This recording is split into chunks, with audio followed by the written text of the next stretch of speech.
नमस्कार, आदाब, सत श्री अकाल दोस्तों। आप देख रहे हैं मेरे साथ मेरा चैनल स्पोर्ट्स सफारी। अगर मेरा कंटेंट आपको पसंद आए तो पता है ना क्या करना है, उसे सब्सक्राइब करना है और शेयर ज़रूर करना है ताकि ये जो मोटिवेशन है मिलती रहे और अच्छा काम करने की कोशिश मैं करता रहूँगा और अच्छे से अच्छा कंटेंट आपके सामने लाने की कोशिश करता रहूँगा। तो आज शुरुआत करते हैं वर्ल्ड कप के एक बहुत ही बेहतरीन मुकाबले से जो हुआ था आज अफ़गानिस्तान एक ऑस्ट्रेलिया के बीच में। अफ़गानिस्तान आज फिर एक लड़ते मैच हार गई, ठीक? कहते हैं आकाश चोपड़ा एक बहुत अच्छी बात बोलते हैं हमारे पूर्व लेजेंड। राशिद खान करामती खान, वाकई में राशिद खान करामती खान है जो एक्चुअल में 3D प्लेयर है। जो आज के इस मॉडर्न इरा की जो बात होती है 3D, वो आपको राशिद खान में मिल जाएगा, जिसमें उनका फील्डिंग का एफर्ट देख लीजिए, उनकी बैटिंग में एफर्ट देख लीजिए, उनकी बॉलिंग में एफर्ट देख लीजिए। बॉलिंग में तो आप अब ये देखिए कि राशिद खान का इकोनॉमी का जो रहता है हमेशा 7, साढ़े 7 या 6, साढ़े 6 रहता है, क्योंकि टीम्स उनके खिलाफ रिस्क नहीं लेना चाहती। टीम्स उनको बस सी ऑफ करके सिंगल डबल्स ऐसे करके एक ओवर में 4 रन बन गए, 5 या 6 बन गए तो बहुत अच्छी बात है, चौका मिल गया तो सोने पे सुहागा है, तो उनको सी ऑफ कर देती हैं, ठीक? तो उन पे रिस्क कम लिया जाता है, इसलिए राशिद खान को आपने देखा होगा थोड़े विकेट कम मिलते हैं। इसलिए कप्तान जो है उनके मोहम्मद नबी, वो उनको उस सिचुएशन में ज़्यादा प्रेफर करते हैं, जैसे मान लो प्रेशर सिचुएशन है जहाँ पे 8, 9 या 10 का रन रेट मिले, क्योंकि वहाँ पे राशिद खान बहुत लिथल हो जाते हैं। लेकिन अब टीमें उनको बहुत एहतियाती तौर पे खेलने लगी हैं और आज की हार के बाद अफगानिस्तान का सफर इस वर्ल्ड कप में तो पहले ऑलरेडी खत्म हो चुका था, लेकिन आज आखिरी मैच उन्होंने इस वर्ल्ड कप में खेला अपना। हारने के बाद एक और बड़ी मेरे हिसाब से तो थोड़ी सैड न्यूज़ है, वो ये है कि मोहम्मद नबी ने कप्तानी से इस्तीफ़ा दे दिया है, जो अभी मुझे जानकारी मिली है। और मैं आपको ये बात बता देना चाहता हूँ कि इस अफ़गानिस्तान के 2 मैच तो बारिश से खराब हो गए थे, ठीक? और जो 3 मैचों में अफ़गानिस्तान की हार हुई है, उसमें आप ये देखेंगे कि मोहम्मद नबी एक बहुत ही क्रूशियल रोल प्ले करते हैं उनकी टीम में। इस पूरे टूर्नामेंट में ना वो बैटिंग से चल पाए, ना वो बॉलिंग से चल पाए, तो कहीं न कहीं उनका जो एक कहते हैं ना फेलियर जो रहा, वो टीम पे बहुत भारी पड़ गया।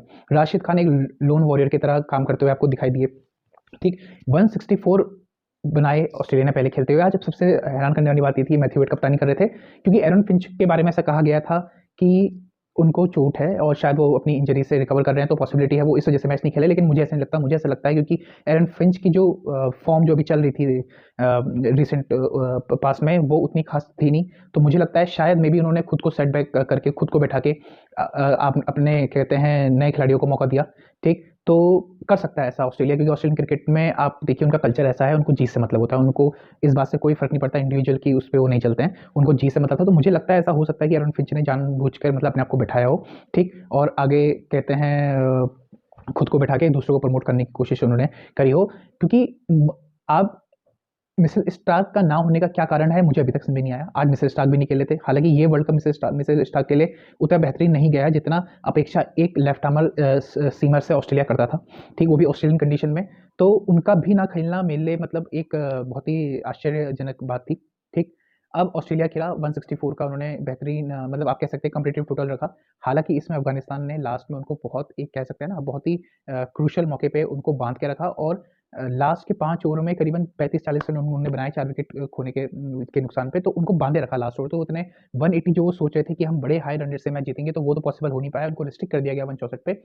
अब जब अफ़गानिस्तान की बैटिंग आई, तो अफ़गानिस्तान की बैटिंग में आपको एक मोमेंटम दिखा। हमें स्टार्टिंग से उनके उसमें आपको अफ़गानिस्तान की क्रिकेट में आपको एक चीज़ दिखेगी कि स्प्रिट होती है ना जो खेलने की, वो उनके उसमें रहती है। देखिए मैं एनालिसिस पे बात तो मैं ये कहना एनालिसिस अगर मुझसे आप पूछेंगे कि राशिद खान आपने देखा होगा ऑस्ट्रेलिया में बिग बैश भी खेलते हैं।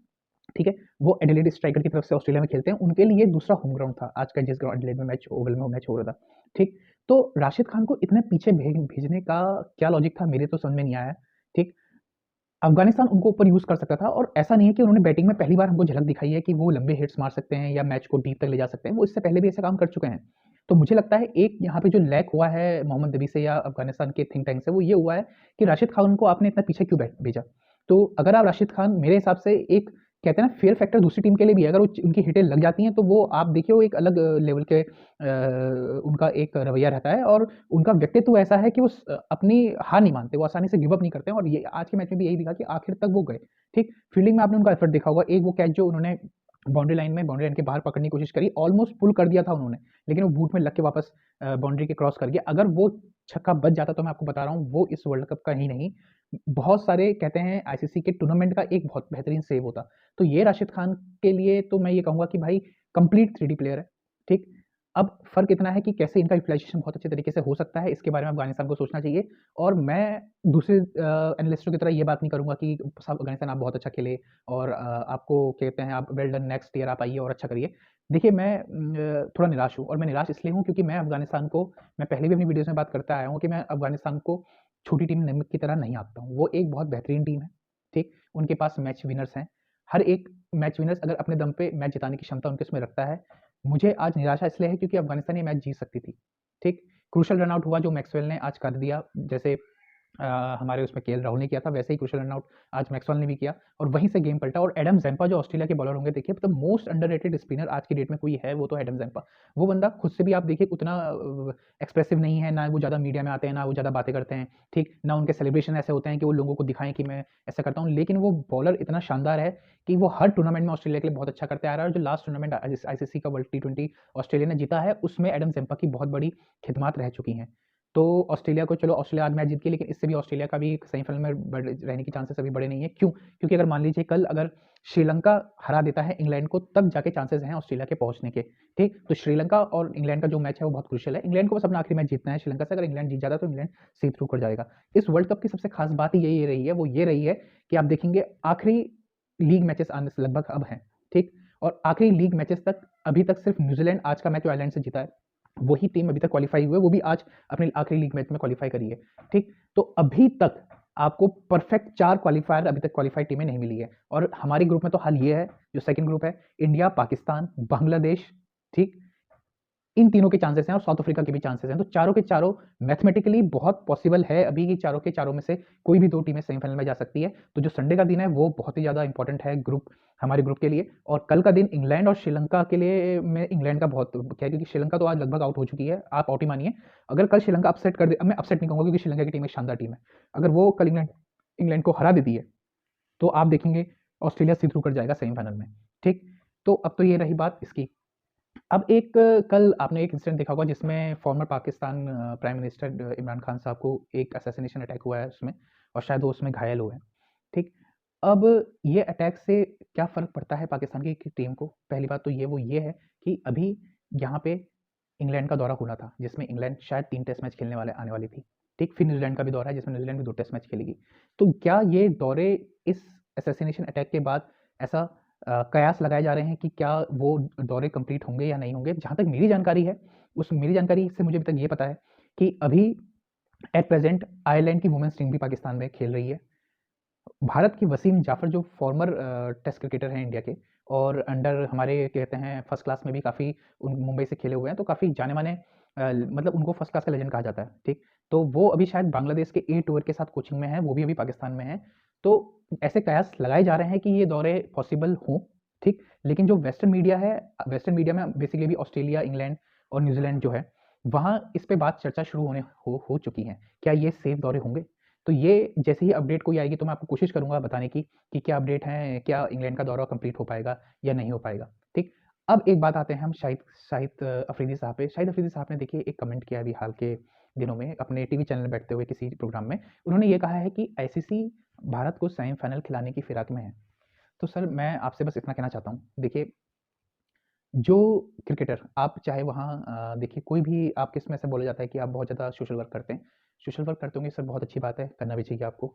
उसके लिए हम आपको खिदमत अपनी पेश करते हैं, ठीक? और पर एज़ अ क्रिकेटर आपके मुँह से ये बातें शोभा नहीं देती हैं सर। क्यों? क्योंकि जो खिलाड़ी अपनी ऐज को लेके हर बार बयान बदलता है, ठीक? जो अपनी वहाँ की कौम को बेवकूफ़ बनाता है, वो इस तरीके की बातें करी तो मेरे हिसाब से उसको वो बातें शोभा नहीं देती हैं सर। और वो इसलिए भी बात ये है कि सर देखिए बीसीसीआई पे ना उँगली उठाना आप का मैं पहले भी वीडियो में कह चुका हूँ बहुत आसान है, ठीक है? आप लोगों के लिए बहुत आसान होगा, उँगली उठा देते हैं, ठीक? आईसीसी को बीसीसीआई ने अगर खरीदा होता ना सर, तो हम 2007 के बाद से टी20 वर्ल्ड कप नहीं जीते हैं। हम अपने वहाँ जो हमारा टी20 वर्ल्ड कप हुआ, हम वो नहीं जीते, ठीक? वहाँ भी हम सेमीफाइनल में वेस्ट इंडीज़ से हारे। तो हम अगर चाहते, जो आप कहते हैं कि बीसीसीआई पे इतनी पावर है, तो सारे वर्ल्ड कप की ट्रॉफीज़ हमारे बैकयार्ड्स में होनी चाहिए थी, जो कि नहीं है सर, ठीक? तो इस तरीके की बातें करके आप अपनी वहाँ की पब्लिक को क्यों, मुझे समझ नहीं आता, बेवकूफ़ बनाते हैं। और दूसरी बात, आप एक बात बोलते हैं, देखिए कोई आम आदमी ये बात बोले, तो मैं समझ सकता हूँ फैन की नज़र से वो इमोशंस में आके बात कह जाता है। लेकिन सर जब आप लोग ये बातें कहते हैं, आपका एक फैन बेस है सर, आप लोगों की एक ज़िम्मेदारी बनती है, आप आइकन्स हैं। स्पोर्ट्स आइकन है, आप कह सकते हैं पाकिस्तान के लिए आपने बहुत अच्छा सर्व किया है, इसमें कोई दो राय नहीं है। लेकिन सर जब आप कोई बात बोलते हैं, उसका जो असर होता है वो दूर तक जाता है, ठीक? एक आम आदमी वो बात बोलता है, उतना फ़र्क उससे नहीं पड़ता, कोई पूछता नहीं, लेकिन आप वो बात बोलेंगे, तो वो दूर तक जाएगी सर। तो मुझे लगता है कि आपको अपनी ज़िम्मेदारी थोड़ी समझनी चाहिए सर। इस तरीके की बयानबाज़ी से आपको थोड़ा मेरे हिसाब से बचना चाहिए। तो मैं आपसे विनम्र आग्रह करता हूँ सर, ये मेरा विनम्र निवेदन है आपसे कि आप अपनी थोड़ी ज़िम्मेदारी समझिए कि एक आप आम शख्सियत नहीं हैं, एक जानी-मानी हस्ती हैं, तो उसकी तरह कोशिश करिए कि रिएक्ट करें, ठीक? और अब अगर आपको मेरी बातें पसंद आएँ, मेरा कंटेंट पसंद आए, तो प्लीज़ सब्सक्राइब माय चैनल और शेयर ज़रूर कीजिएगा। थैंक यू, धन्यवाद, नमस्कार, सत श्री अकाल, आदाब। मिलते हैं अगली वीडियो पे।